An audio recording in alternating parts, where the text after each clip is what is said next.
Plateforme. Les sciences humaines. IRSEM, projection de force et de puissance de l'Antiquité à nos jours. 4e partie, anatomie d'un échec, les expéditions du Directoire en Irlande, avec Bernard Guénaud. Poursuivre ce cycle de conférences consacré cette année à la notion de projection de force, c'est-à-dire en grande partie ce qu'on appelait autrefois des corps expéditionnaires, avec Bernard Guénaud, qui est maître de conférence à l'Université de Paris 1, spécialiste des guerres de la Révolution et de l'Empire, qui anime notamment, avec Hervé Drévillon ici présent, le séminaire Guerre et Société à l'époque moderne, hein, c'est bien ça, c'est toujours le nom du séminaire, qui va nous parler ce soir d'un exemple intéressant, là encore, de projection de force pendant la Révolution française, et plus particulièrement pendant cette phase très particulière de la Révolution française, de la période révolutionnaire qui a été le Directoire, ces tentatives françaises d'expédition, de débarquement en Irlande, pour bien évidemment faire pièce à la puissance britannique ennemie, comme chacun sait. Bien, alors merci Laurent. Je vais essayer de répondre à la fois au protocole que tu m'as fixé, et puis donc de présenter un peu cette question. Alors quand elle est présentée dans les ouvrages d'histoire militaire, les rapports, les débarquements, les expéditions en Irlande, on les inscrit, on les présente, je l'ai fait moi-même dans les cours, dans les oscillations de ce qu'on appelle la stratégie directe, c'est-à-dire le débarquement proprement dit sur les îles britanniques, et la stratégie indirecte, c'est-à-dire en particulier la stratégie indirecte pour l'époque, par exemple, c'est celle qui consisterait à aller chercher en Égypte la route des Indes de façon à contourner la puissance anglaise. Alors, on peut s'interroger sur le débarquement en Irlande, les prévisions de débarquement en Irlande, de quel type de stratégie relèverait-il, dans la mesure où ça paraît aller de soi pour un public français, par exemple, continental, que les îles britanniques, c'est un tout, hein, c'est un royaume unifié. Donc finalement, débarquer en Irlande, c'est un peu comme débarquer en Angleterre. Or, précisément, la situation de l'Irlande, justement, ce qui complique les choses, c'est la situation de l'Irlande qu'il faut brièvement évoquer au départ, qui explique, sous le Directoire en particulier, ces débarquements. Alors, l'Irlande, elle est divisée en 4 provinces, hein, en gros. La province du Nord, l'Ulster, autour de Belfast. La province du Centre, le Leinster, autour de Dublin. La province du Sud, le Munster. La ville principale, notamment, c'est Cork. Et puis, cette province qui est la plus traditionnelle dans l'Irlande, ici, la 4e, l'Ouest, le Connaught. Les débarquements dont j'ai parlé donc, se produisent plutôt à l'ouest donc, de l'Irlande, je dirais pourquoi tout à l'heure, c'est-à-dire soit donc dans le sud-ouest de la baie de Bantry, qui se trouve ici, soit dans le nord-ouest, dans le Connaught, ici, la baie de Killala, dont on va parler. Donc, c'est les lieux des 2 expéditions dont j'ai parlé. Alors, la situation politique de l'Irlande, qui peut expliquer pourquoi elle a été prise pour cible plusieurs fois par la France, l'Irlande est considérée donc par les Anglais comme une terre de colonisation depuis le Moyen-Âge. Les colons anglais vivaient dans de grands domaines fortifiés et les paysans irlandais leur servaient en quelque sorte de main-d'œuvre servile. C'est sous Henri VII que ce type de colonisation a été organisé. Et finalement, l'Irlande, l'île, a conservé un parlement, mais le parlement irlandais ne représentait que les protestants, et d'autre part, il était sous la tutelle du parlement britannique. Au XVIIe siècle, on peut rappeler qu'il y a eu la situation s'est aggravée. La révolte de 1641 des paysans catholiques qui s'était traduite par le massacre d'un grand nombre de propriétaires, avait provoqué la riposte de l'armée de Cromwell, et la répression avait été particulièrement sauvage. La répression de Cromwell a été extrêmement violente. À partir de là, la couronne britannique administre l'île par l'intermédiaire d'un lord-lieutenant qui réside à Dublin, et on parle pour le lieu du pouvoir à Dublin, on parle du château de Dublin, qu'on peut voir encore aujourd'hui, qui était le lieu du gouvernement britannique. Au départ, donc, un lord-lieutenant, puis par la suite, un vice-roi. Le Parlement irlandais ne peut se réunir qu'avec l'accord de Londres, et, comme je l'ai dit, les catholiques en sont exclus. Au moment de la guerre d'Amérique, donc là où, peu de temps avant la période dont on va parler, les régiments qui stationnaient en Irlande pour maintenir l'ordre avaient été appelés aux colonies, donc dans la guerre d'indépendance. Et l'île s'était trouvée ouverte, les rivages de l'Irlande s'étaient trouvés sous la menace d'une invasion étrangère, française principalement, mais également espagnole, secondairement. Donc les Anglais avaient demandé, dans chaque comté, avaient organisé un corps de volontaires avec des régiments, et progressivement, par la force des choses, la population catholique représentait 95% de l'île, les Anglais avaient été contraints d'ouvrir ces régiments progressivement aux catholiques, notamment aux propriétaires catholiques. Des concessions avaient été faites pour défendre l'île en matière de liberté commerciale. J'en reparlerai tout à l'heure parce que certaines villes en ont bénéficié, Dublin, mais également la ville de Cork. Une convention nationale s'était réunie le 15 février 1782 à Dungannon et cette assemblée avait proclamé les droits de l'Irlande. L'île devient une entité autonome, mais la grande propriété, le loyalisme des Anglais et la corruption avaient sapé cette première forme d'autonomie. Quand on en arrive à l'époque de la Révolution française, ce mouvement d'autonomie va être relancé par la Révolution française. En octobre 1791 est fondée à Belfast une Société des Irlandais unis, donc un club, au départ un club politique, puis ce club va essaimer dans toute l'île, sur un triple but, la réforme du Parlement, pour la rendre plus démocratique, l'émancipation des catholiques, et enfin l'unification nationale, pour créer une sorte d'unification pour dépasser la question religieuse et pour unifier protestants et catholiques. La riposte des loyalistes, des propriétaires fidèles à l'Angleterre, va être de se regrouper en loges dites orangistes, du nom évidemment de Guillaume d'Orange, de l'époque de la Ligue d'Augsbourg, dont on reparlera, auxquelles vont donc ces sociétés d'orangistes vont multiplier des expéditions punitives contre les plus agités, en quelque sorte, des meneurs catholiques, et les catholiques vont riposter en se groupant en sociétés secrètes qui s'appellent les défenseurs. En 1795, l'île est secouée par de nombreux accrochages et quasiment au bord de la guerre civile. Les Irlandais unis vont alors se radicaliser et ils demandent la séparation avec l'Angleterre, la formation d'une république irlandaise sur le modèle qui était à moitié, si vous voulez, sur le modèle fédéral américain et pour l'autre moitié sur le modèle de la République française.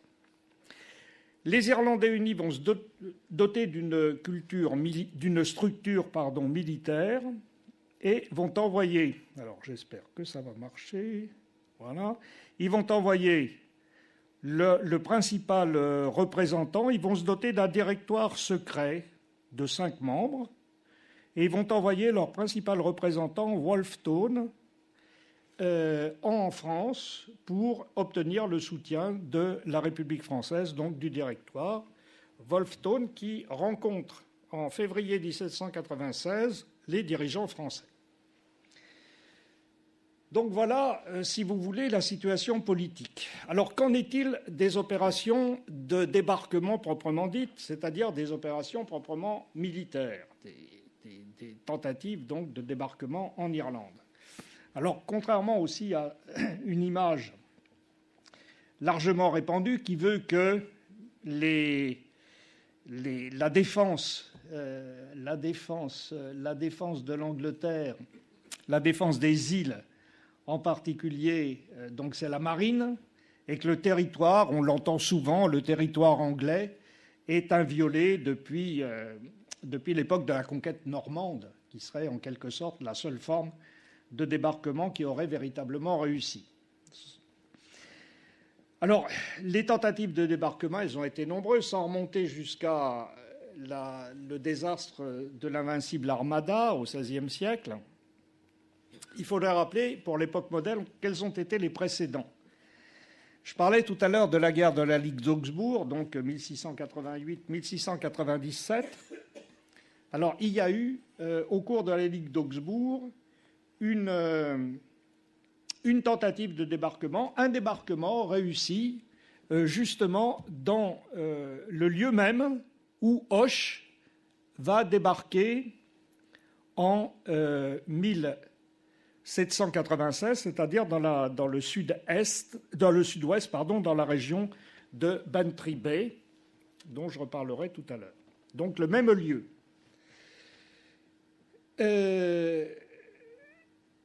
Il faut rappeler de la situation à l'époque. Donc 1689, le statutaire Guillaume d'Orange, Guillaume III, avait débarqué à la demande du Parlement pour chasser son beau-père Jacques II le 15 novembre 1688.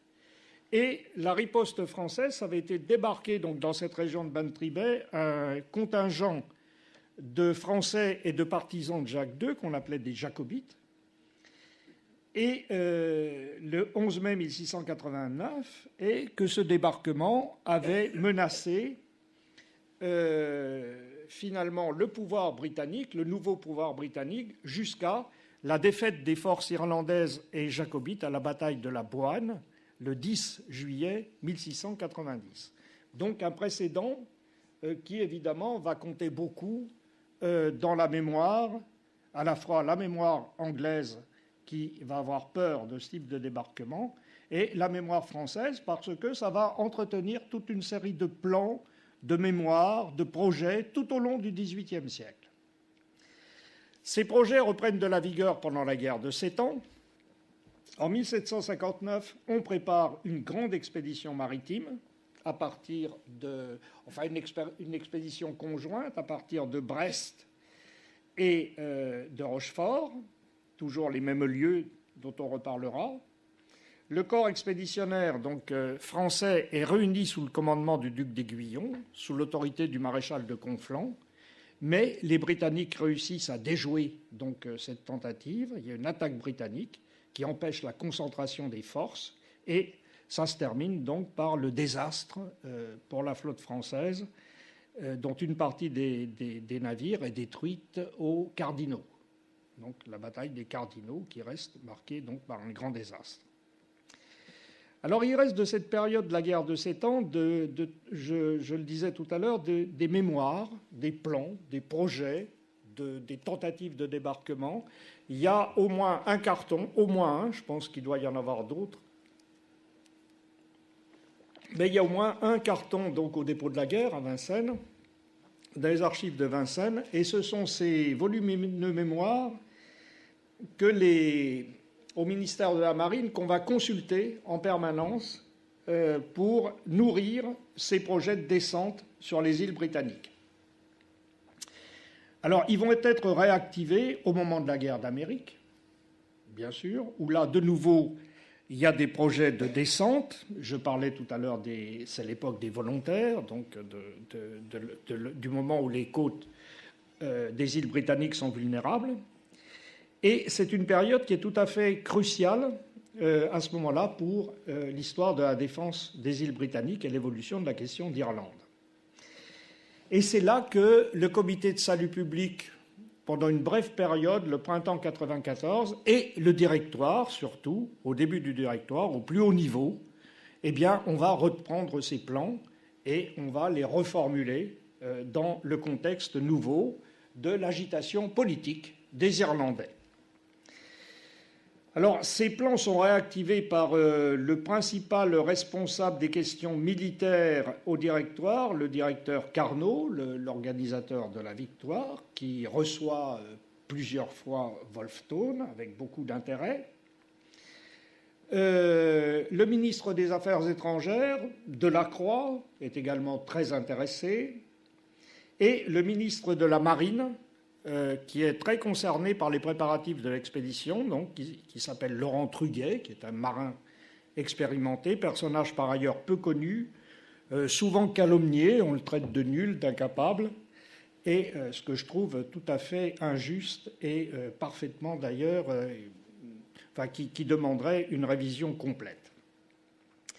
Alors à partir de là, première expédition, donc il y a eu 2 expéditions que je vais traiter successivement. Mon plan ne présente aucune originalité. La première, donc celle de 1796, et puis la deuxième, celle de 1798. Donc la première, qui va se produire donc dans la baie de Bantry, ici, Bantry c'est au fond de la baie, à Noël 1796. Alors pourquoi Bantry? Pourquoi aller dans cette baie? Eh bien tout simplement parce que la qualité de la rade, c'est une des plus belles rades que l'on trouve justement sur les côtes irlandaises. Le site, en plus, entouré de montagnes, si vous voulez, relativement à l'abri. Donc il y a des qualités qui ont fait que, aussi bien en 1689 qu'en 1796, on va s'orienter plus particulièrement vers cet endroit. Cet endroit où donc en 1689, les Français du duc de Lauzun et de l'amiral de Château-Renaud avaient déjà débarqué. L'autre intérêt, alors on ne le voit pas ici, ce sont les villes qui se trouvent dans la région. Alors, il y a 2 villes importantes, Bandon, dont je ne dirai pas grand-chose, et puis un peu plus à l'est, ici, la ville de Cork, qui est la seconde ville de l'île, et surtout, qui est un dépôt de ravitaillement absolument considérable, à la fois comme foire pour le bétail, et en même temps comme lieu de dépôt des grains. Dans les années 1790, à la suite des mesures de liberté commerciale, la ville de Cork n'avait cessé de prendre de l'importance, une ville de 60 000 personnes, pleinement intégrée à l'espace marchand atlantique, qui connaît une forte croissance démographique avec une main-d'œuvre abondante et bon marché. La région, dans les années 1790, souffre d'une crise économique à la suite de la crise qui était due à la guerre, à la suite des opérations. Le nombre des indigents s'accroît et une couche de fermiers commerçants catholiques, donc riches mais politiquement défavorisés, discriminés par le pouvoir anglais, qui avaient beaucoup profité des années précédentes pour s'enrichir, donc connaît des difficultés et va alimenter l'agitation politique, notamment la Société des Irlandais Unis, qui n'était pas tellement au départ concernée par cette région, qui va connaître un important développement. Alors, Carnot connaît donc dans cette région, mais il la surestime. On reviendra un peu tout à l'heure sur les problèmes de renseignement. Il connaît l'expansion des activités des républicains. D'autre part, il souhaite, d'un point de vue global, il souhaite contrer la possible jonction entre les Anglais et la chouannerie, qui risquerait, alors c'est une histoire de chassés-croisés, puisqu'il y a des tentatives de débarquement donc, sur les îles britanniques, mais à l'inverse, les Français craignent un débarquement anglais sur les côtes françaises. En juillet 1795, une tentative de ce genre avait eu lieu. Alors on parle d'anatomie d'un échec pour les expéditions des Français, j'y reviendrai tout à l'heure, mais l'expédition qui avait été menée conjointement entre les Anglais et les émigrés en juillet 1795 s'était terminée aussi par un fiasco absolument lamentable.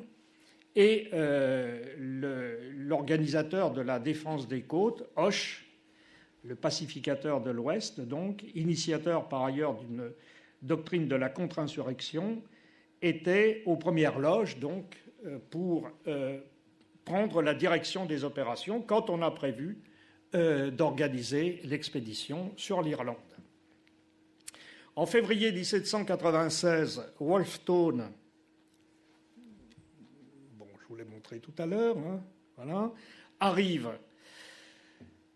est reçu par les dirigeants français, et c'est lui qui va orienter les plans français directement pour dire, eh bien, il faut la période est mûre, il faut absolument qu'il y ait un débarquement pour avoir un soutien, pour apporter un soutien aux républicains irlandais.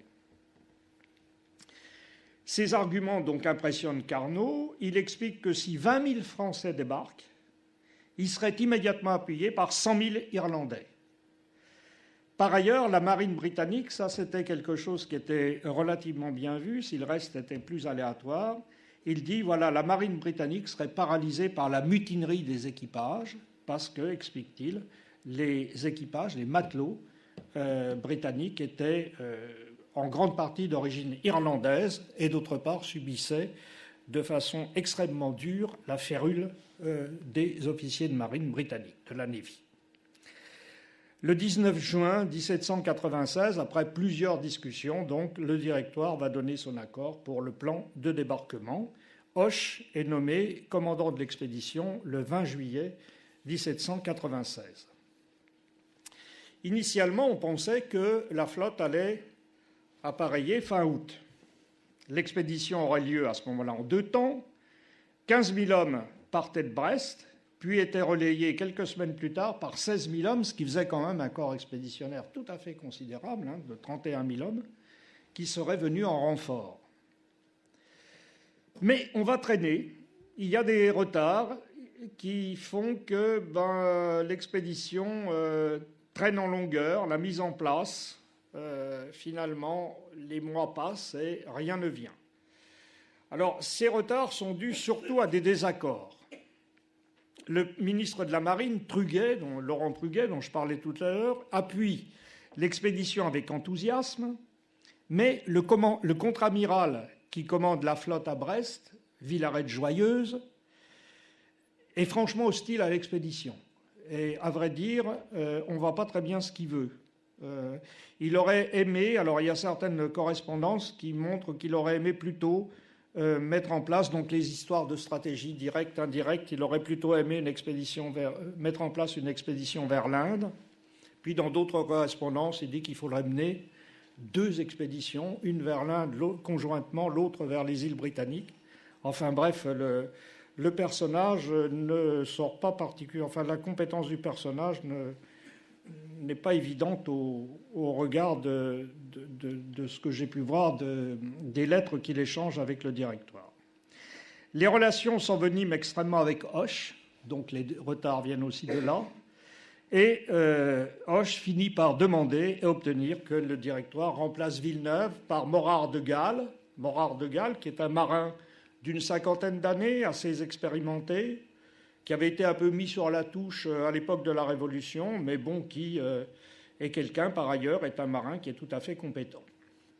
Donc le 15 septembre, Morard de Galles est nommé commandant maritime, tandis que Hoche est le commandant militaire général de l'expédition. Mais sur place, les choses traînent encore, pour des raisons, cette fois-là, de sécurité de la région. Il faut sécuriser les arrières.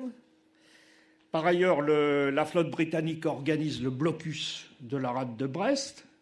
Donc il faut absolument éviter que la région, la ville de Brest proprement dite, est une ville extrêmement patriote. Mais alors toutes les campagnes alentours sont chouannées. Donc ça crée des problèmes évidemment d'insécurité. Donc il faut à la fois pacifier les arrières et en même temps éviter que les Anglais ne soient trop alertés par des préparatifs qui se feraient sur place. Alors Hoche commence à en avoir assez de ces délais. Le 8 décembre, il écrit au Directoire et il le menace de renoncer au projet. En même temps, Bonaparte écrit au directoire, on le voit bien dans la correspondance, pour dire mais qu'est-ce que c'est que cette armée qu'on a à Brest, là, qu'est-ce qu'ils font? Ils font rien, ils sont immobilisés. Bonaparte ne croit pas du tout à la stratégie directe donc de débarquement, donc il dit il faudrait qu'on m'envoie, plutôt que ces troupes immobilisées, il faudrait plutôt qu'on me les envoie en Italie, où elles seraient bien plus utiles. Mais avant que la lettre de Bonaparte, donc, qui demande cela, n'arrive, eh bien, le directoire a fini par donner l'ordre du départ le 15 décembre à la flotte. Une flotte qui est composée de 45 bâtiments, dont 17 vaisseaux de ligne. Parmi ces 17 vaisseaux de ligne, il y a le vaisseau amiral, l'indomptable, de 80 canons, et il y a 16 vaisseaux de 74 canons, le vaisseau standard de l'époque pour le vaisseau de combat. Il y a 13 frégates, et tout le reste, ce sont des bâtiments légers, dont certains ont été armés en flûte. On a donc une flotte qui est impressionnante, d'où effectivement le fait qu'il faut faire attention de ne pas trop alerter les Anglais. Toutefois, c'est un peu singulier, Hoche n'a pas voulu, il a voulu que des vaisseaux qui transportent des troupes et qui soient en même temps des vaisseaux de guerre. Il n'a pas voulu de bâtiments de transport de troupes, pour les raisons qu'il invoque à ce moment-là. C'est de dire, finalement, effectivement, ça sera peut-être un peu plus difficile pour le débarquement, mais de cette façon-là, la surprise, on ira plus vite. Si on ne traîne pas des transports de troupes, on ira beaucoup plus vite. Alors, à cet endroit-là, quel est le type d'opération? Il faut s'interroger à ce moment-là, pour répondre un petit peu, quel est le type d'opération que l'on mène quand on parle de tentative de débarquement? Comment définir une opération amphibie à l'époque? Est-ce que ce sont des opérations combinées, terre-mer, donc opération des forces maritimes combinées des forces maritimes et terrestres, dans le but de mener une action toujours offensive? Évidemment, ces types d'opérations rentrent dans le cadre de la guerre offensive. La composition de la troupe n'est pas la même selon l'objectif assigné. Soit c'est un va-et-vient, donc on débarque et puis on revient, on a les bateaux en rade et puis on revient sur les bateaux. Dans ce cas-là, on a une sorte de raid. On débarque pour mener une action terrestre de durée limitée, suivie d'un rembarquement planifié. Dans ce cas-là, il faut disposer d'une troupe qui n'est pas très nombreuse, mais qui est uniquement composée de fantassins, afin de pouvoir s'emparer très vite, par exemple sur la côte, d'un ouvrage défensif ou bien des batteries, et donc de les retourner, évidemment, contre les gens qu'on est venu attaquer, contre le pays qu'on est venu attaquer. Alors, les contemporains parlent, pour le type d'opération qui est planifié de cette façon-là, ils parlent de descente. Un concept qui s'apparente assez bien à celui de raid, qui s'accommode d'un échelon tactique très bas. L'espace-temps est réduit, le temps de l'opération. Or, ce concept ne cadre pas tellement avec ce que le directoire souhaitait, c'est-à-dire des objectifs qui sont définis à un échelon beaucoup plus élevé, un échelon opérationnel, point d'interrogation, et en l'espèce particulièrement ambitieux, puisqu'il s'agit ni plus ni moins que de prendre une ville importante, en l'occurrence Cork, d'y proclamer une république, et ensuite de tourner conjointement les forces franco-irlandaises contre l'Angleterre. Alors voilà, donc quand on voit les instructions qui sont données à Hoche, débarquer, se joindre aux insurgés locaux, prendre la ville de Cork, parce que dans la ville de Cork, on a les magasins de la défense britannique. Puis Hoche doit marcher sur Dublin, convoquer une convention irlandaise, constituer le pays en république, enfin préparer une force républicaine franco-irlandaise qui envahirait l'Angleterre. Donc c'est quelque chose on a dépassé, vous voyez, le cadre de la descente, une opération beaucoup plus ambitieuse. On n'est plus dans le sac d'une ville côtière ou d'un port, qui ressemble un peu à un raid corsaire. Alors donc dans ce cadre-là, c'est pour ça que le terme d'expédition convient mieux que le terme de descente. Mais on ne peut pas non plus utiliser le terme d'opération amphibie qu'on utilise par exemple aujourd'hui, qui ne coïncide pas trop avec les moyens matériels, j'y viendrai tout à l'heure, de l'époque. Alors, voilà. Alors, comme on le verra, il y a eu dans la période 2 expéditions et une descente. Pour que l'expédition soit réussie, il faut mettre en place une force sur une côte qui est potentiellement hostile. Il faut également une forte cavalerie pour agrandir, alors ça c'est un autre problème, pour agrandir le périmètre de la zone contrôlée par la force et pour prévenir une contre-attaque qui contraindrait les troupes débarquées à s'adosser à la berge. On voit tout de suite que la question du transport des chevaux est une question particulièrement fondamentale pour ce type d'opération. Alors, dans le débarquement de Hoche, les troupes embarquées étaient de 13 300 hommes. À titre de comparaison, c'est presque le double de ce qui avait été embarqué en 1689. 11 000 fantassins, 1 200 cavaliers et 1 100 artilleurs. Par la suite, ces premières troupes devaient être rejointes par un renfort, un second débarquement de 17 500 hommes. C'est la troupe de 30 000 hommes, donc qui est quand même un corps expéditionnaire tout à fait conséquent. La fonction du navire de ligne, c'est fondamentalement une mission d'escorte des navires de transport. Le navire de ligne, c'est le magasin de la flotte, un arsenal flottant. Après le débarquement, le navire de ligne fait office de base arrière logistique, c'est-à-dire de seconde ligne en quelque sorte pour les gens qui ont mené les opérations. Mais c'est le navire de transport qui est théoriquement en première ligne, donc qui là va manquer dans l'opération. Alors, cette opération, comment va-t-elle se dérouler? La flotte de l'amiral Morard de Galles, elle quitte Brest le 16 décembre 1796. Alors, en théorie, elle aurait dû être assez rapidement à destination. Bantry ne se trouve qu'à 36 heures de la rade de Brest. Mais d'une part, on peut remarquer que, enfin, pour ceux qui connaissent la région, on part en plein hiver. Et la mer d'Iroise, ce n'est pas particulièrement facile. Hein. C'est une mer qui est assez difficile. C'est là qu'a disparu Tabarly, qui n'était pas non plus un marin d'eau douce. Hein. Alors en théorie, la plupart du temps, dans la région, on a des vents d'ouest dominants, surtout en hiver. Donc on peut espérer, quand on vient, vous voyez, là, on peut espérer donc rentrer, même s'il y a une grosse mer, on peut espérer rentrer dans la baie de Bantry relativement facilement, hein, avec les vents d'ouest dominants, dans des circonstances plus favorables. Mais toutefois, il y a des tempêtes très fréquentes dans cette région en hiver, et comme on va le voir, la circulation des vents avec les tempêtes est fréquemment, avec les dépressions, donc est fréquemment perturbée. Morard de Galles, quand il est parti de Brest, il a commencé par prendre la route du sud comme s'il partait au Portugal, pour tromper la vigilance des Anglais. Puis il se ravise, il met vent arrière et donc il part tout droit justement vers la mer d'Iroise, vers l'Irlande, cap plein ouest. Mais les vaisseaux, alors là il y a un problème de transmission de signaux parce que le reste des vaisseaux continue à se diriger vers le sud. Ce qui fait que très vite, en fin de compte, la flotte française, cette importante flotte française, va être dispersée. La flotte se scinde, 7 vaisseaux partent au sud.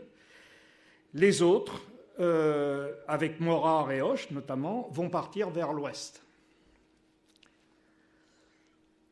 Et vont se perdre, en grande partie. Donc une partie, sous les ordres de Grouchy, se ravise, se regroupe, et finalement, ce sont eux qui vont atteindre la baie de Bantry, les premiers. Mais les vents soufflent de l'est. Donc, soit il faut louvoyer, donc il faut quand même des marins pas mal expérimentés. Voilà, soit il faut louvoyer, soit il faut remonter au vent. Donc les conditions sont quand même particulièrement difficiles. Il faut des marins tout à fait expérimentés. Il n'y a qu'une partie, finalement, des vaisseaux qui arrivent.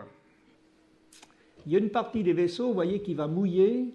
Ils vont se placer au sud de Bear Island, à l'entrée du chenal, là.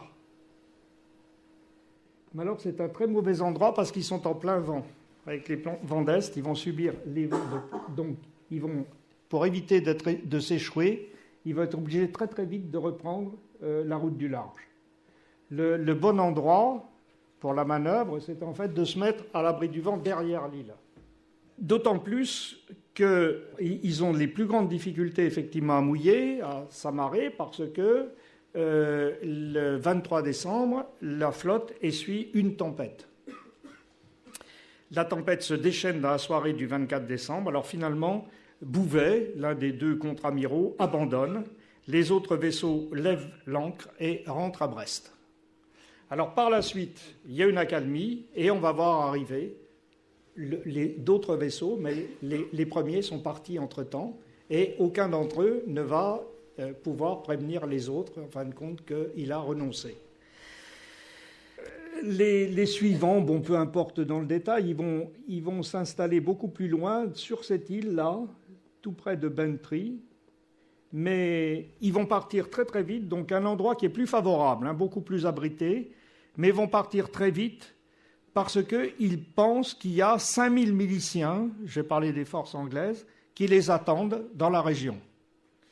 Donc ils ont peur, là, ils sont allés très loin dans le chenal et ils ont peur de se faire encercler, coincés entre les miliciens de terre et puis la flotte anglaise.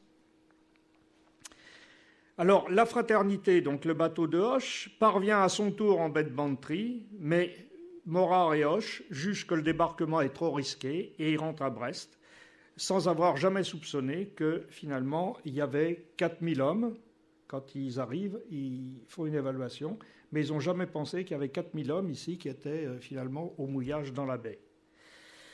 Donc sur 45 vaisseaux, 35 reviennent à Brest, beaucoup très endommagés, 4 navires avaient sombré, 5 autres avaient été capturés par les Anglais, 1500 soldats et marins s'étaient noyés et 2000 autres ont été faits prisonniers. Cette expédition est donc un fiasco, mais les causes sont complexes. Alors il y a tout d'abord incontestablement des erreurs humaines. Par exemple, le changement de cap de Morard au sortir de Brest, qui a paralysé le commandement, et surtout qui a privé les troupes du commandement de Hoche. Les commandants qui ont vraiment amené les bateaux en baie de Bantry, comme Grouchy ou Bouvet, n'ont pas le charisme de Hoche, et finalement, ils n'ont guère fait preuve d'esprit d'initiative.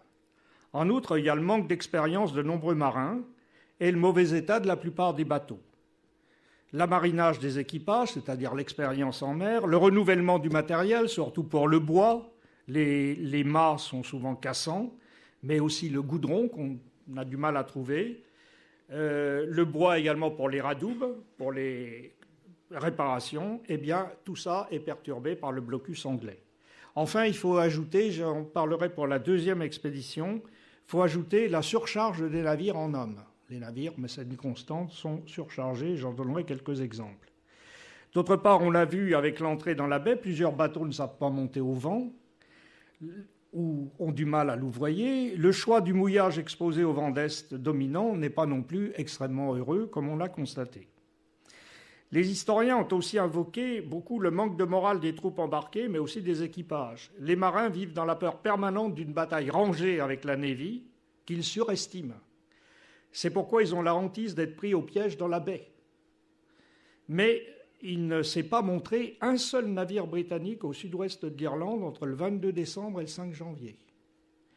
C'est ici qu'il faut regarder l'état des forces britanniques, car contrairement à tout ce que toute une historiographie complaisante pour la supériorité britannique voudrait faire croire, les carences sont au moins aussi importantes du côté britannique que du côté français.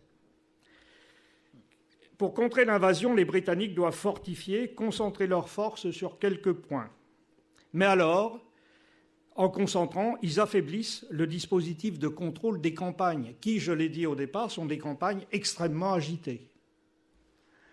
Donc, notamment, la société secrète des défenseurs, cette société catholique, eh bien, elle ne cesse de prendre de l'extension.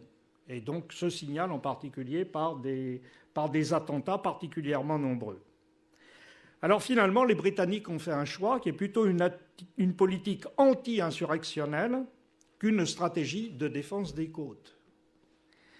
Donc, ils vont disperser leurs forces et la multiplication de toutes petites garnisons dans les régions troublées. Une milice irlandaise a été mise en place en 1793. Il y a 18 000 miliciens, mais finalement, cette milice n'est pas très sûre parce qu'une bonne partie est travaillée par les Irlandais unis.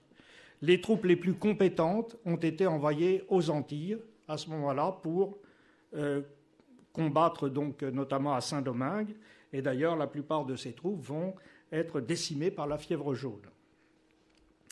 Donc la troupe est singulièrement réduite, pas très sûre. Il faut songer en particulier que face à quelque chose comme 30 000 Français possiblement débarqués, les Anglais ne pouvaient aligner véritablement en état de combat que 11 500 fantassins, ce qui est vraiment très peu. En septembre 1796, les autorités s'étaient résolues de très mauvaise grâce à faire appel à des gardes nationaux volontaires. La plupart d'entre eux étaient originaires d'Ulster, donc la province du Nord, mais c'était une des provinces qui étaient les plus touchées par l'agitation des Irlandais unis. Il y avait environ 20 000 gardes nationaux, donc forces de réserve, en 1796, qui venaient appuyer les 11 500 fantassins, mais cette troupe, comme je le dis, n'est pas très sûre. Et ils sont susceptibles de tourner kazakh si le rapport de force est défavorable aux Anglais. En outre, ils ont peu d'expérience. Ce sont surtout des novices qui font des tâches de police. Les troupes anglaises sont placées sous le commandement de Lord Carhampton, qui s'est surtout illustré, en fait, comme un boucher en 1795 dans le Connaught, c'est-à-dire la province de l'Ouest, au cours de terribles dragonnades.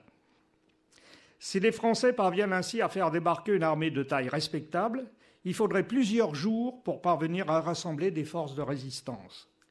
La dispersion favorise en outre le relâchement de la discipline. Les soldats sont hors de contrôle de leurs officiers quand ils poursuivent les insurgés des campagnes.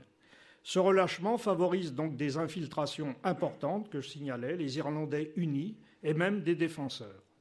L'encadrement anglais est très médiocre. À cause des Antilles, là encore, c'est aux Antilles que les meilleurs officiers, c'est aux Amériques que les meilleurs officiers ont été envoyés. En outre, ces officiers britanniques sont imbus de leur supériorité, curieusement la même supériorité dont sont persuadés les Français, parce qu'ils partagent avec les marins français la conviction que la France est désormais incapable de commander les mers, qui est la condition indispensable à la réussite de tout débarquement. Mais cette conviction de la supériorité britannique conforte les autorités dans un sentiment de suffisance qui va se révéler très dangereux à la longue. Les Britanniques ont échoué dans leur tentative d'intercepter la flotte française à l'aller et au retour. C'est un énorme échec du renseignement britannique. En réalité, les autorités britanniques qui bloquaient Brest avaient vu que les navires sortaient, mais elles s'étaient laissées abuser sur la destination, donc le Portugal, en pensant que la flotte de Morard cinglait au sud. Quand tardivement l'amiral Colpoys, qui dirigeait les forces navales britanniques du blocus, a compris son erreur, les vents étaient passés donc franchement à l'est. Donc les Anglais étaient tout aussi incapables de manœuvrer que les Français. Il lui restait plus qu'à abandonner le blocus, à rejoindre Spithead, la base de la flotte britannique. Là, l'amiral Bridport a eu bien du mal à rassembler des effectifs.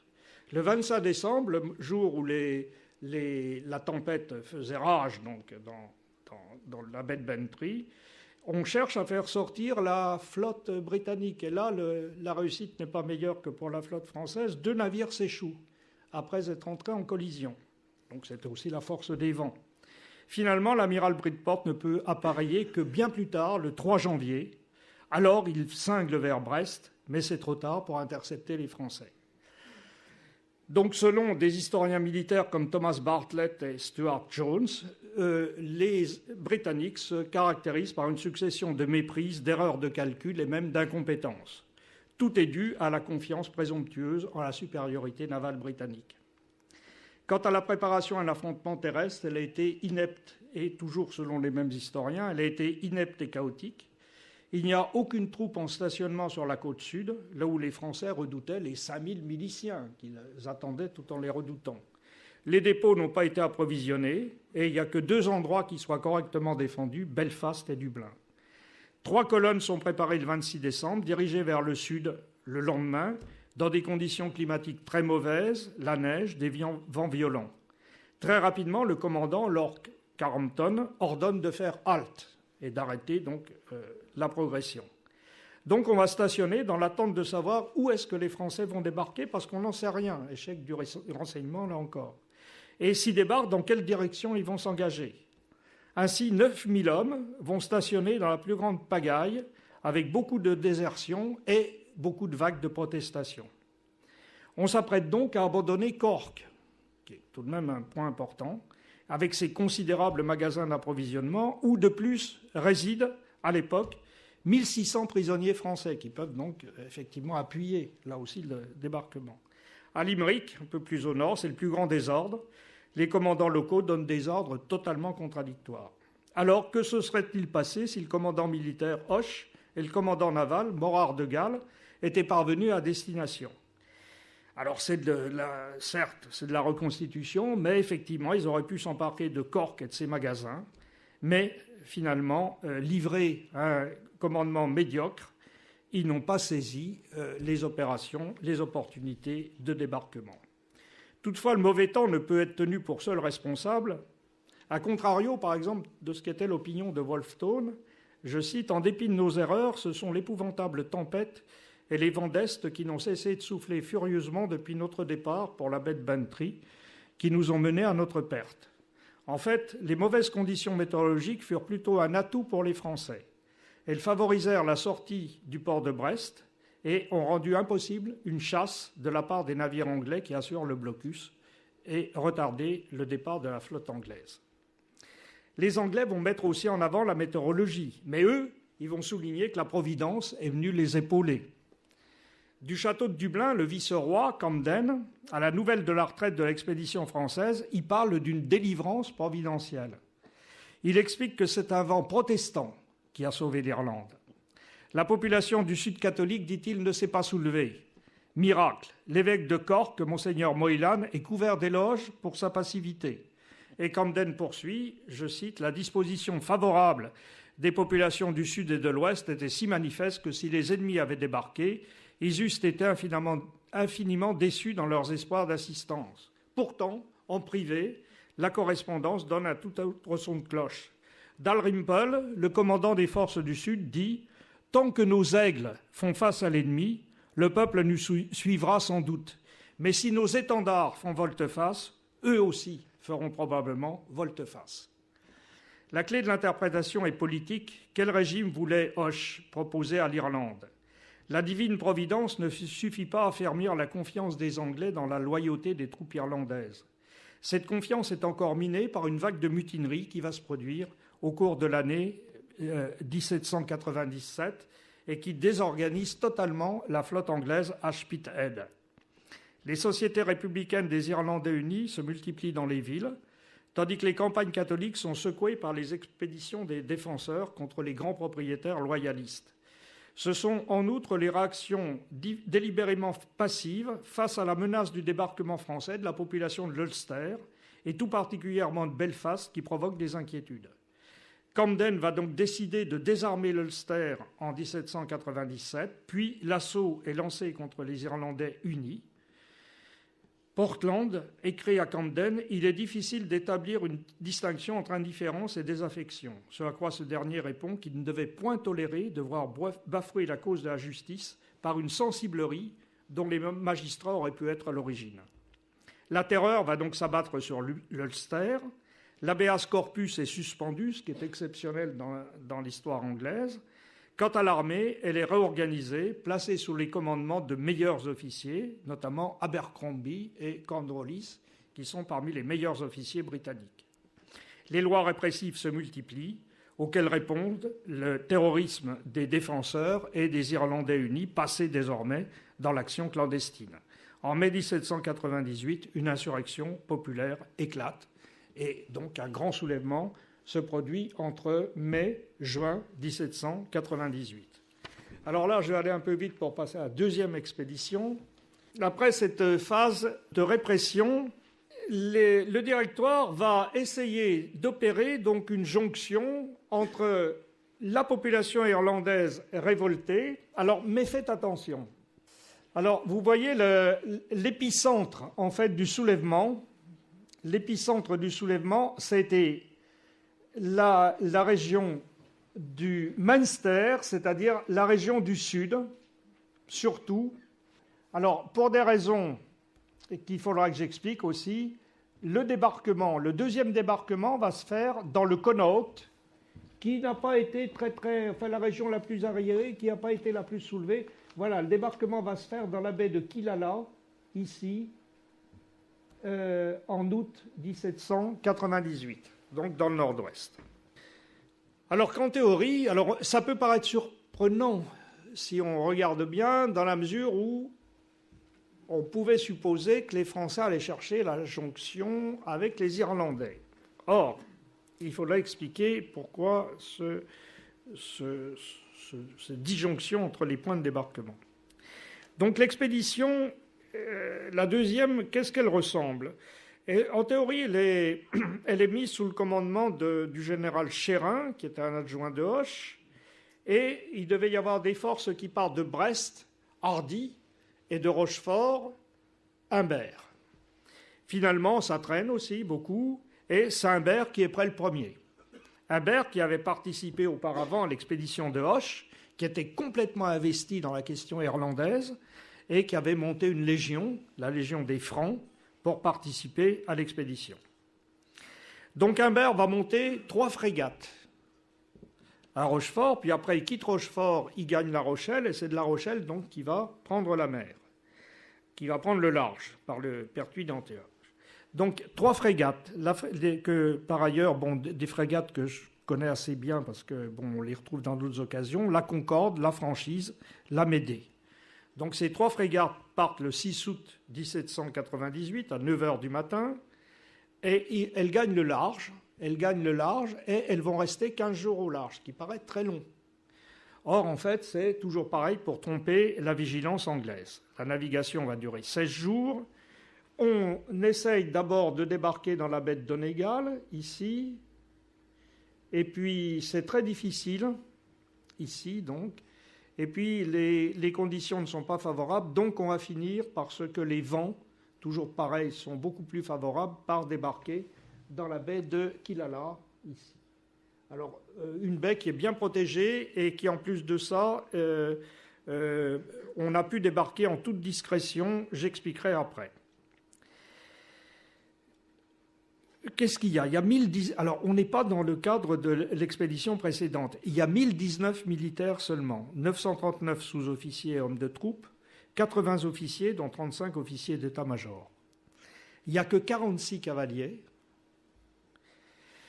Et la plupart d'entre eux sont donc, la plupart de ces hommes de troupes sont donc des fantassins qu'on va organiser dès qu'il y a le débarquement. Le débarquement se produit le 21 août de 14h45 à 19h30 et il se produit en fait immédiatement. On va organiser 3 compagnies de grenadiers qui sont des troupes de choc, ça c'est très important, sous le commandement de l'adjudant général Sarrazin, et qui vont regrouper 150 hommes à partir des meilleurs éléments de chacune des compagnies embarquées.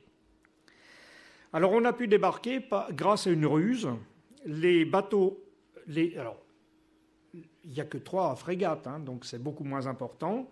Les frégates vont arborer le pavillon anglais, ce qui fait que les pêcheurs qui sont là vont être trompés par le pavillon anglais et donc vont être immédiatement réquisitionnés. Leurs bateaux, ils s'approchent sans trop de méfiance des navires. Ils ne sont pas trop surpris de voir des Anglais dans la rade. Et immédiatement, leurs bateaux sont réquisitionnés pour le débarquement. Donc on fait du débarquement, y compris des chevaux, sur des bateaux de pêche.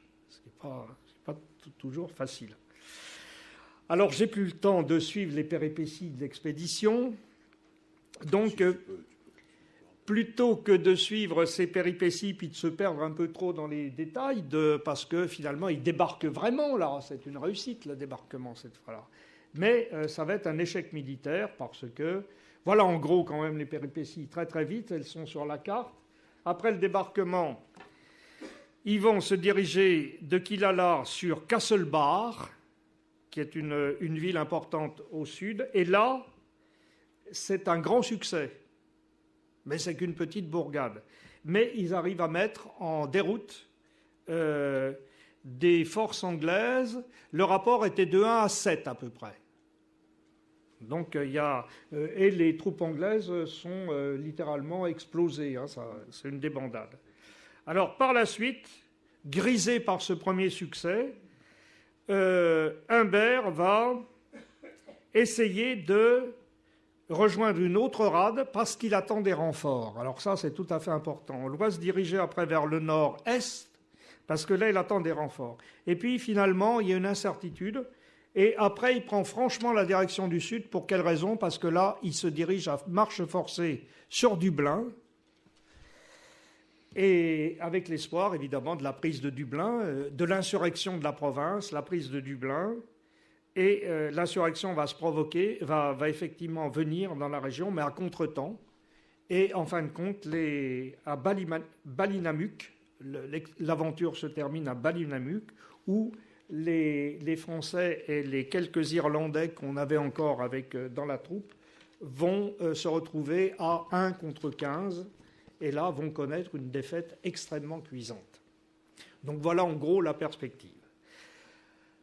Alors, d'un point de vue qui nous intéresse, c'est-à-dire sur les opérations de débarquement, qu'est-ce que ce deuxième débarquement peut nous apprendre? Premièrement, j'en ai tiré trois choses importantes. Sur les conditions matérielles du transport de troupes à l'époque. Les navires de transport, ici, ce sont les frégates, donc c'est 3 frégates. Il faut regarder les effectifs embarqués. Normalement, sur une frégate, on embarque 260 hommes, et déjà, c'est beaucoup. 120 matelots, en gros, le standard, 80 canonniers de marine, et puis une compagnie à peu près de fantassins, donc une compagnie 60-80 hommes. Là, si on regarde, donc au maximum sur les 3 frégates, on pourrait dire que la capacité, c'est 700-750 hommes. Or là, on en a embarqué 1019 pendant 16 jours. Alors, ça a l'air de rien, mais c'est quand même tout à fait important. On est bien au-dessus de la capacité. Alors, c'était déjà le cas, d'ailleurs, pour l'expédition d'Égypte. C'est une constante dans la flotte française de l'époque. Pour 15 jours de traversée, on est quasiment au point de rupture. Donc, il faut imaginer dans quel état physique arrivent les troupes à terre. Deuxième élément dont j'ai précédemment parlé, les moyens de transbordement, d'où les navires de pêche. Il n'y a que 46 cavaliers, parce qu'on pense trouver les chevaux sur place. La question des chevaux n'est pas simple à résoudre. Or, leur utilité à terre pour faire des missions de reconnaissance et de renseignement est absolument cruciale pour un corps de débarquement. Et pour débarquer la cavalerie, l'idéal, c'est des bateaux plats. Donc là, on les a... En fait, si j'ai bien compris les correspondances de Sarrazin et de Fontaine, on poussait les chevaux à l'eau et puis en avant. Alors pas du navire évidemment, mais on les plaçait provisoirement dans un bateau de pêche et puis pour les faire gagner le rivage, on les mettait à l'eau. Ce n'est pas les conditions évidemment tout à fait idéales. Alors les chevaux vont être un sujet constant de préoccupation parce qu'ils espéraient qu'ils allaient trouver des chevaux frais à terre, trouver des chevaux irlandais, mais en fait ils vont s'apercevoir que les Irlandais, les paysans irlandais, utilisent des charrettes traînées par des poneys. Ce n'est pas évident. Enfin, il y a la dernière question, je parlais des grenadiers, il y a la question des compagnies spécialisées. Chaque régiment embarqué a sa compagnie de grenadiers, mais leur emploi n'est pas exactement le même que celui d'une troupe spécialisée. Notamment l'absence des sapeurs et des ingénieurs empêche qu'on puisse mener à terre une guerre de siège. Et donc la prise de Castlebar en particulier, qui était quand même un bourg fortifié relativement important, elle se fait uniquement parce que soit la population était favorable aux Français, ce qui faisait quand même que le facteur politique a compté beaucoup, soit par l'effet de surprise et puis aussi par l'inconsistance totale des troupes britanniques. Alors, on forme donc uniquement ces compagnies de grenadiers pour servir d'avant-garde à la marche de l'armée. Alors, voilà les conditions matérielles. Deuxième condition pour qu'un débarquement réussisse, on est dans le cadre d'une guerre offensive. Toute opération de débarquement donc relève de ce type de guerre, ce qui suppose une concentration des... Alors, ce n'est pas du tout, évidemment, la défense des côtes, c'est l'inverse.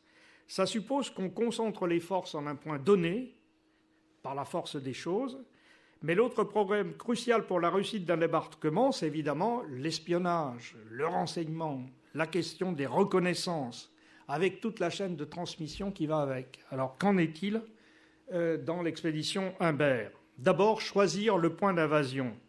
Alors, pourquoi être venu se coller là, alors que les régions insurgées étaient était en fait à l'opposé quasiment. D'une part parce que les régions insurgées ont attiré les troupes anglaises. Donc une région relativement calme avait moins de troupes pour la défense des côtes. Pourquoi ne pas débarquer sur la côte Est, où toutes les grandes villes sont dotées de sociétés des Républicains unis qui sont en fait les sociétés relais de la position française? Eh bien, tout simplement parce que la côte Est, jamais les Français ne prendraient le risque d'un débarquement sur la côte Est, parce qu'évidemment, ils seraient pris en tenaille. Il n'y a rien qui pourrait réussir, parce qu'immédiatement, ils seraient pris en tenaille, évidemment, par la flotte britannique. Et d'autre part, les deux villes qui se trouvent sur la côte Est, Belfast et Dublin, sont très très bien. En fait, c'est là que les troupes sont concentrées. Alors, à l'ouest et au nord-ouest, la mer est dangereuse. Alors, il y a des risques. La mer est dangereuse, donc c'est pour ça qu'ils vont d'abord vers Donegal et puis après vers Killala. Et puis surtout, là, on n'est pas dans l'hypothèse de Bantry ou Cork qui était à côté. Là, il y a des problèmes de ravitaillement qui vont se poser immédiatement. Mais, à mon avis, le phénomène le plus important, c'est le problème du renseignement. Alors, est-ce que les Français étaient bien renseignés sur la situation irlandaise à l'époque ? On peut supposer que, on peut supposer qu'ils savaient qu'il y avait eu ce soulèvement, bien sûr. Mais savait-il que le soulèvement avait échoué, qu'il était pratiquement terminé depuis la fin du mois de juin 1998 ? Là, on peut en douter. Donc, ils ont surestimé. Alors, ils ont surestimé qui ? Ils ont surestimé les rapports que leur donnaient les officiers irlandais, dont Wolfe Tone, qui étaient embarqués avec eux sur les navires. Alors, il y a toujours l'espoir. Alors, la façon dont on mène une guerre offensive aussi à l'époque, donc j'avais vu ça, entre parenthèses, pour cette question-là, pour les îles antillaises, à la même époque. Si vous voulez, ce qui est frappant, là je continue de regarder ça, quand on regarde au début du XVIIIe la façon dont on envisage la prise d'une île aux Antilles, donc ce serait pareil là, on regarde les meilleurs points géographiques d'invasion, la bonne rade, le relief, etc., etc. Quand on regarde à la fin du XVIIIe, l'époque de la Révolution, on regarde les populations, le soutien des populations. Et là, c'est tout à fait intéressant. Parce que, par exemple, l'île de Saint-Vincent, il y a un mémoire sur la défense de l'île de Saint-Vincent. Donc le mémoire dit qu'il faudrait plutôt attaquer par le nord, etc. etc. Alors, pourquoi ? Parce qu'on se rend compte que quand on regarde bien le relief, dans le nord, ce n'est pas tellement des points qui sont extrêmement intéressants pour débarquer. Mais qu'est-ce qu'il y a dans le nord ? Il y a des Caraïbes noirs, c'est-à-dire le mélange d'Indiens et que cette population de Caraïbes noirs est supposée favorable depuis très longtemps aux Français et tout à fait hostile aux Anglais. Ils sont révoltés plusieurs fois contre les Anglais. Donc on va débarquer là-bas parce qu'on a la possibilité de jonction. Donc cette idée de jonction avec les populations dans les plans de débarquement à l'époque, c'est quelque chose de relativement nouveau et tout à fait important. Alors, je reviens, le renseignement. Donc il y a des officiers irlandais, j'en ai compté 40 dans le staff qui entoure Humbert, dans le corps expéditionnaire, qui produisent des textes, des proclamations en irlandais, qui servent de traducteurs d'ailleurs pour les populations locales, qui rédigent du matériel de propagande. Mais la question qui reste à savoir, c'est quelle sorte de renseignements pouvaient-ils donner sur l'état effectif de la situation politique de l'île. Donc il y a sûrement des défauts de renseignement. Enfin, dernier problème, le problème de l'accueil des populations, justement sur les paysans. Alors, quand les Français quand Humbert prend Castlebar, les populations accourent en masse.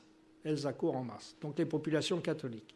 La région du Connaught est une population de paysans catholiques particulièrement pauvres. Alors, on leur distribue des uniformes et puis on leur distribue de la viande. Dans les relations, c'est quelque chose qui paraît prodigieux. Et puis, une fois qu'ils ont l'uniforme, une fois qu'ils ont la viande, très très vite, évidemment, les provisions vont s'épuiser. Et puis, il n'y a pas énormément de choses à distribuer. Donc, les Français vont de nouveau être affectés par des désertions importantes.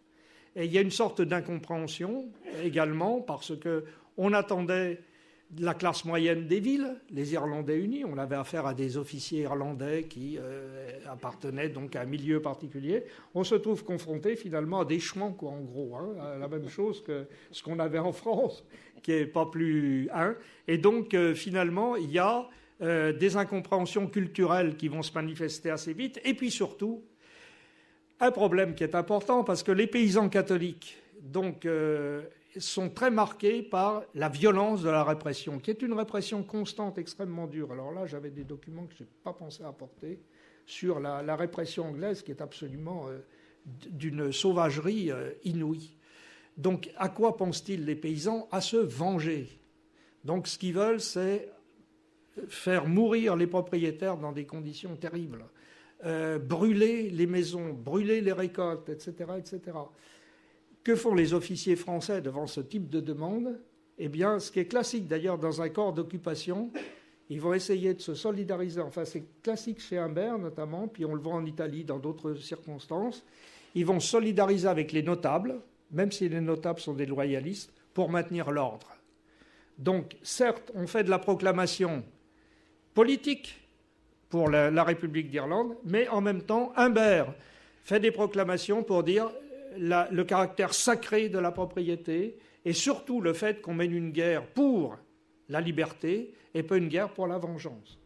Et ça, c'est tout à fait important. Et donc, il va y avoir assez vite une sorte, pas un désaccord, mais une sorte de fossé culturel, d'incompréhension culturelle. Alors, je passe. Le dernier point pour finir, parce qu'il faut bien finir. Donc, le dernier point là-dessus, c'est le problème de... Une fois qu'on a débarqué, tenir le terrain et... Alors, là, voilà, tenir le terrain, et donc les renforts, l'attente des renforts. Donc, la tête de pont, une fois que les 3 frégates ont débarqué les troupes, elles sont reparties à Brest, hein, uniquement, donc c'est... Et donc, c'est pour ça que dans le petit schéma, Humbert va partir également vers le nord à un certain moment, parce qu'il cherche un autre point où il pourrait recevoir les renforts. Et le problème, c'est que les renforts vont arriver. Ils vont arriver, c'est-à-dire près de Sligo, là, ce qu'on a. Eh bien, on a qui était le point de départ d'un brick qui va arriver, mais avec... Alors, la bataille de Ballinamuk, la défaite importante, c'est le 8 septembre, et le brick l'Anacréon, que j'ai porté aussi sur la carte, va arriver le 16 septembre.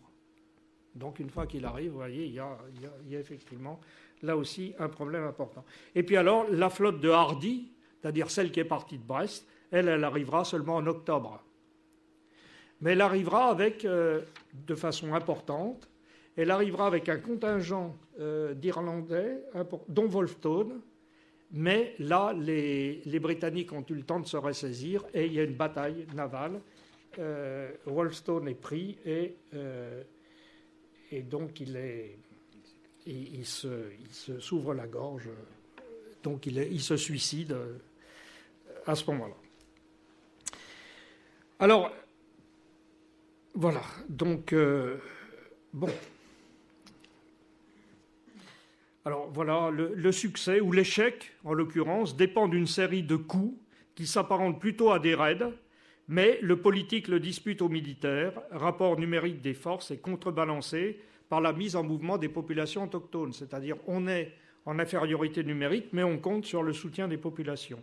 En l'occurrence, le corps expéditionnaire français aborde la bataille de Ballinamuk en position d'extrême faiblesse, perte de soutien des populations et infériorité numérique. Alors, la conclusion. Là, je vais très vite, évidemment, à la fin, mais enfin, en gros, voilà ce que je voulais dire. Alors, l'historiographie a retenu de ces 2 expéditions, parce qu'il y a eu également des projets de descente dont je n'ai pas parlé, assez pitoyables d'ailleurs, mais enfin, bon, il aurait fallu... j'avais de quoi faire beaucoup plus. Hein.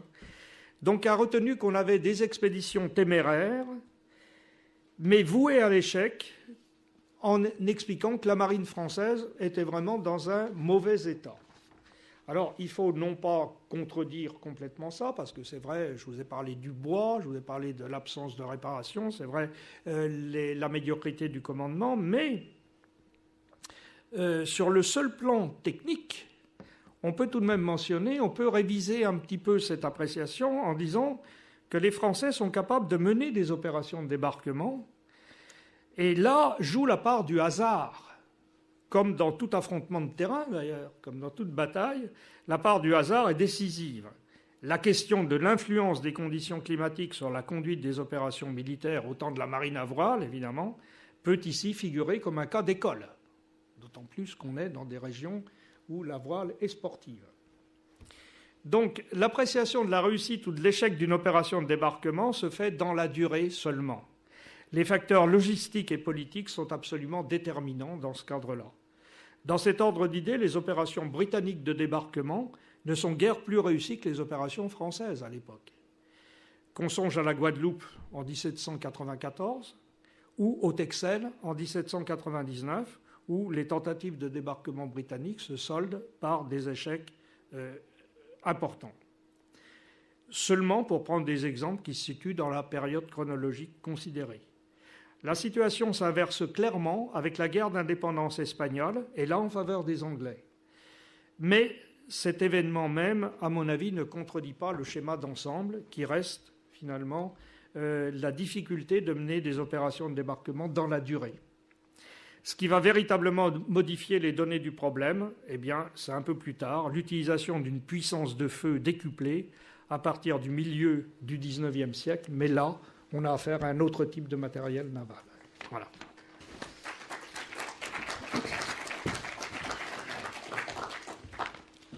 Merci Bernard, c'est tout à fait passionnant. Bon, je suis tout à fait d'accord, c'est vrai que c'est intéressant et on apprend beaucoup, surtout dans ce que tu dis, où tu relativises considérablement cette puissance anglaise. Il n'en reste pas moins, si je puis me permettre, que les Britanniques, à l'époque, sont quand même globalement... possèdent une avance considérable sur toutes les autres nations du monde. À l'époque, ils ont été capables... Moi, je reste fasciné par cet exemple. En 1762, de mener parallèlement 2 gigantesques expéditions de débarquement et d'occupation simultanément aux 2 extrêmes du monde. Et en partant d'Angleterre, en plus. Puisqu'ils ont pris à la fois Manille aux Philippines et la Havane à Cuba. Et ils sont restés. Simultanément et en partant des côtes anglaises. C'est quand même un exploit. Je ne sais même pas si aujourd'hui, en dehors de la marine américaine, je ne sais pas quelle marine aujourd'hui serait capable de réaliser un exploit de ce genre.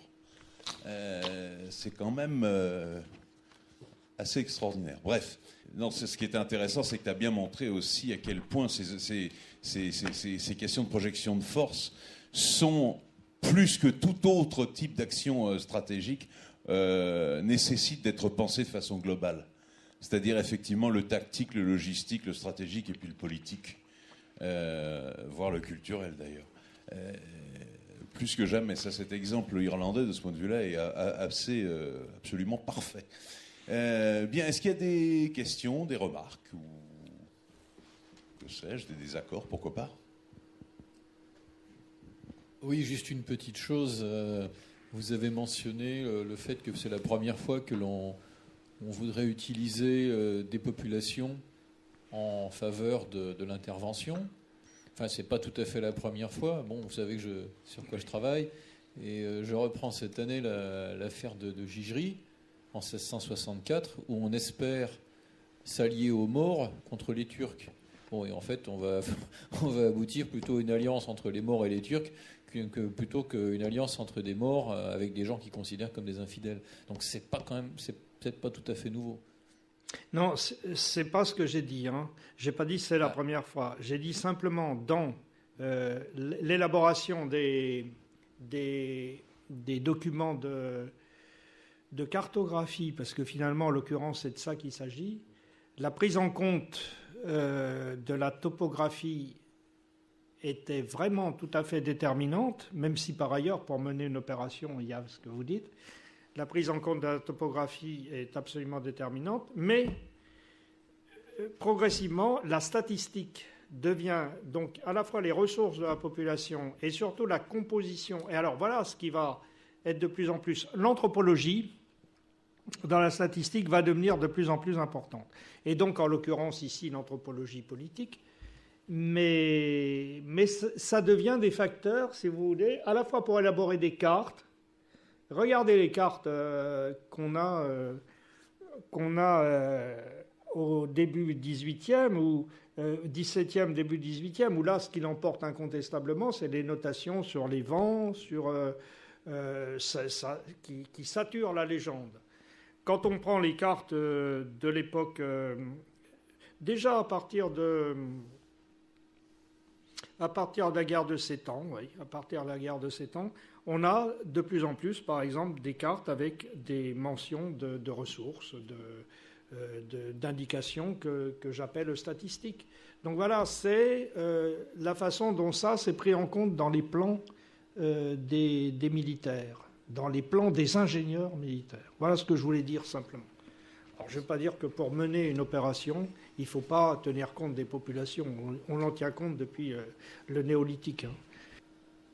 Je ne sais pas s'il y a des traces de la façon dont Napoléon s'est documenté pour ses préparatifs de 1811, mais apparemment il n'était pas découragé par ce qu'il savait puisqu'il avait commencé à préparer.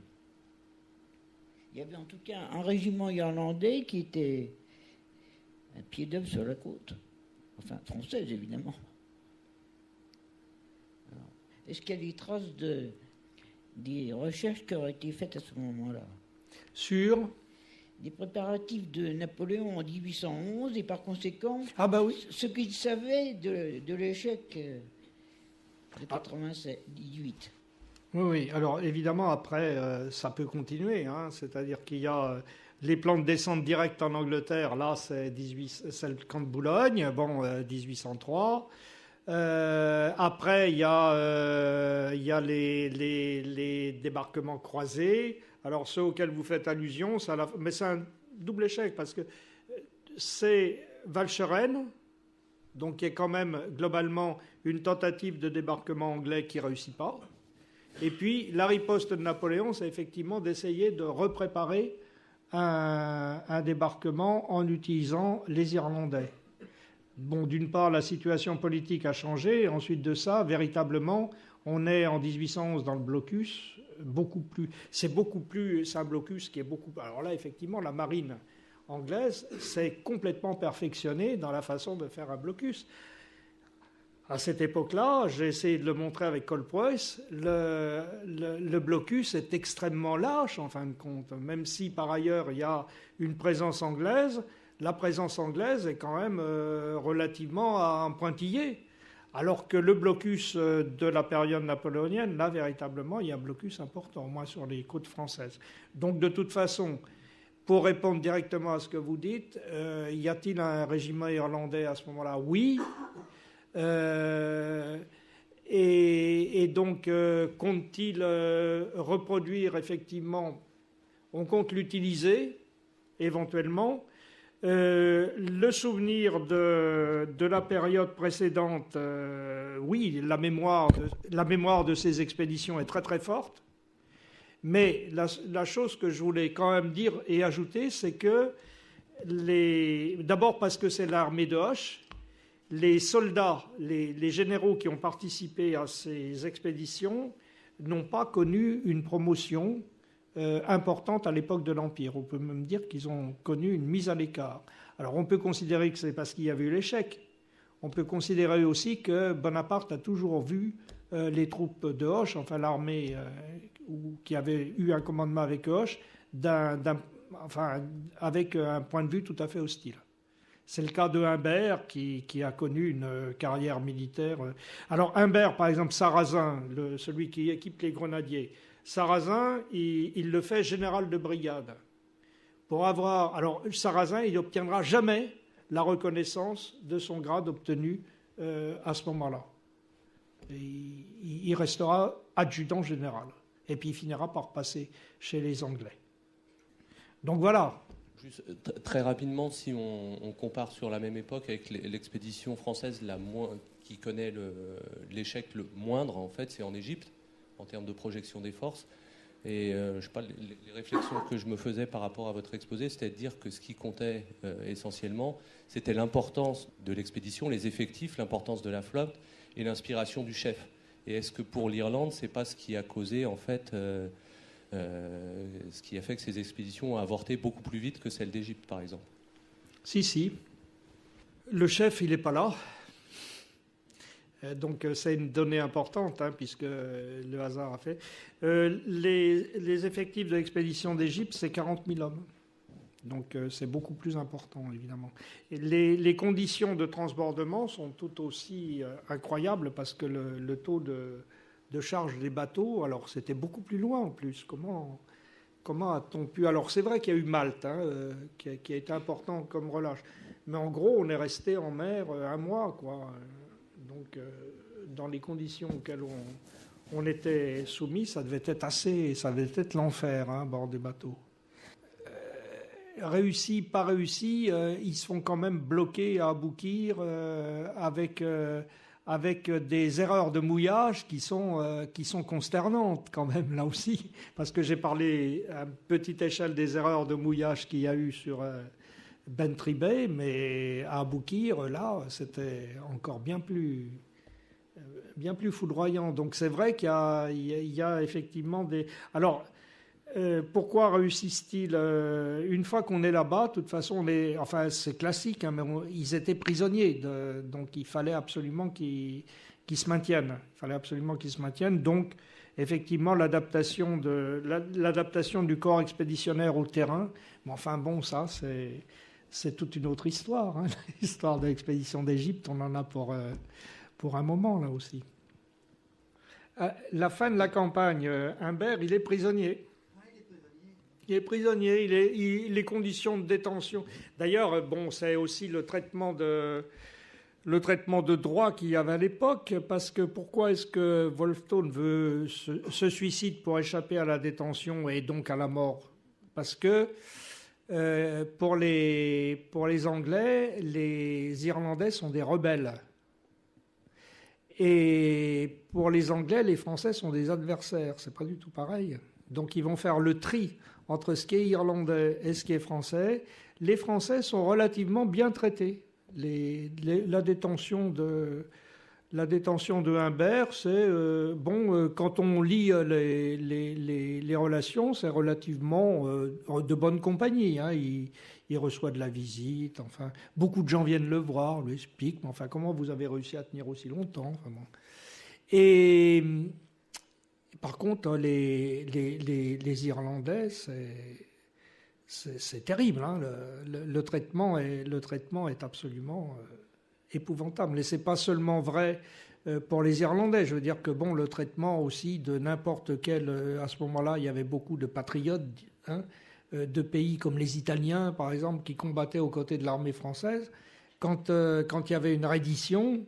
Les patriotes du pays étaient mis à part des Français et connaissaient la plupart du temps la mort, comme traîtres, comme déserteurs. Donc ça, c'est le problème du droit, le problème de la façon dont on traite le droit international.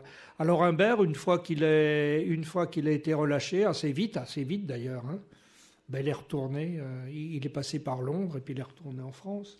Les prisonniers français, à ce moment-là, ne sont pas encore mis sur les fameux pontons? Ah si, c'est une constante du 18e, mais le problème, d'une part, c'est qu'il n'a pas été pris en mer. En plus, il n'est pas considéré comme un corsaire. Les pontons, c'était... Les pontons, le problème des pontons anglais, les Anglais avaient fait ces conditions de détention aussi parce qu'ils savaient, c'était stratégique. Le volant de marins français, il y en a 60 000. À l'époque de Colbert, les gens de mer, à l'époque de Colbert, l'inscription maritime, il y en a 60 000. À l'époque de Napoléon, il y en a toujours 60 000. Donc quand une guerre se déclenche, le problème est le suivant. il faut absolument qu'on diminue le taux de marins pour atteindre l'objet. Alors, on va les mettre sur les pontons, d'abord pour empêcher qu'ils participent au conflit. Donc les pontons, c'est les périodes de conflit. Et d'autre part, dans des conditions assez terribles pour faire diminuer également le volume de marins expérimentés. Mais c'est tout, c'est-à-dire que ça n'a pas augmenté. C'est une des faiblesses véritablement stratégiques de la marine française, que ce volant de gens de mer qui n'a pratiquement pas augmenté. Alors Napoléon va avoir recours à des marins d'eau douce, qui va enrouler, mais avec des problèmes d'expérimentation. D'autre part, il faut savoir, par exemple, quel est le vivier de la marine militaire? C'est la marine de pêche, ce sont les pêcheurs. C'est comme ça qu'ils sont amarinés. Alors en faisant le blocus, on empêche ces activités normales, donc on empêche les marins d'avoir de l'expérience. Et d'autre part, c'est pour ça, par exemple, qu'au début de la guerre de 7 ans, comment elle commence? Par une rafle. Absolument. Il y a plus de 300 bateaux de pêche et de commerce qui sont pris au début par une rafle de l'amiral Boscawen en 1755. Et les marins de pêche, et voilà les pontons, c'est là qu'on a commencé à les mettre sur des pontons. Mais avec une attention stratégique extrêmement précise, c'était de toucher au cœur la marine française à cause de cette faiblesse. Merci, on est obligé d'arrêter là. Merci encore Bernard. C'est en plus tous ces derniers développements sur la fonction véritablement stratégique de la gestion du personnel dans les marines. C'est tout ça tout à fait intéressant. La prochaine séance sera celle qui était destinée à être la deuxième à l'origine, c'est-à-dire Gonsalve de Cordoue, inventeur de la logique du corps expéditionnaire espagnol dans ses campagnes napolitaines 1495-1504. Voilà, merci encore.